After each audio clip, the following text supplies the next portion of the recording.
They were meant to be avenging the killing of their top commander. But Iran's all-powerful Revolutionary Guard also shot down a civilian plane. Now, a confession. When I confirmed what had happened, I really wished I could die myself. I said I wished I could die to not witness such an event. For a lifetime, we've made ourselves ready to die for the people. Today, we're trading our reputation with Almighty God. He explained why Iranian forces fired the missile, seen here as a flash of light, at the Ukrainian aircraft. They mistakenly thought it was an incoming cruise missile, launched by US forces hours after Iran struck American targets across the border in Iraq. It's an extraordinary admission of failure. This is the cost of the mischief, inflammation and actions of the US in the region. That night, we were ready for a full-scale conflict.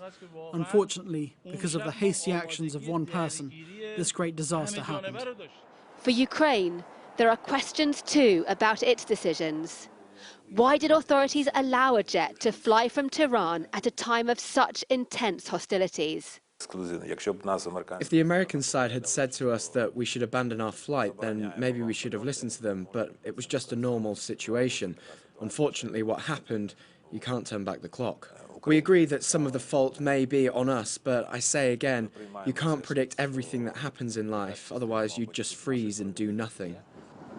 Ukrainians will be relieved that Iran has come clean. For the past 5.5 years, they've had to deal with denials from Russia of involvement with the downing of another passenger jet linked to this country. Malaysia Airlines MH17 was brought down in eastern Ukraine by a surface-to-air missile allegedly fired by Russia-backed rebels. At Kiev airport, bosses of the Ukrainian airline used maps to show other civilian flights were taking off around the same time as theirs. At the moment of the flight out from Boryspil airport, we had no information on the possible threats. Up till the moment of our flight taking off from Tehran, we had no information on any possible threats. Many questions still for Iran as it deals with the fallout. Some too, perhaps, for President Donald Trump. His order to kill Major General Qassem Soleimani prompted the Iranians to strike that night and put their air defences on alert. But in a bizarre twist of fate, the plane disaster may deal a bigger blow to Tehran and its Revolutionary Guard than any assassination. Deborah Haynes, Sky News, Kiev.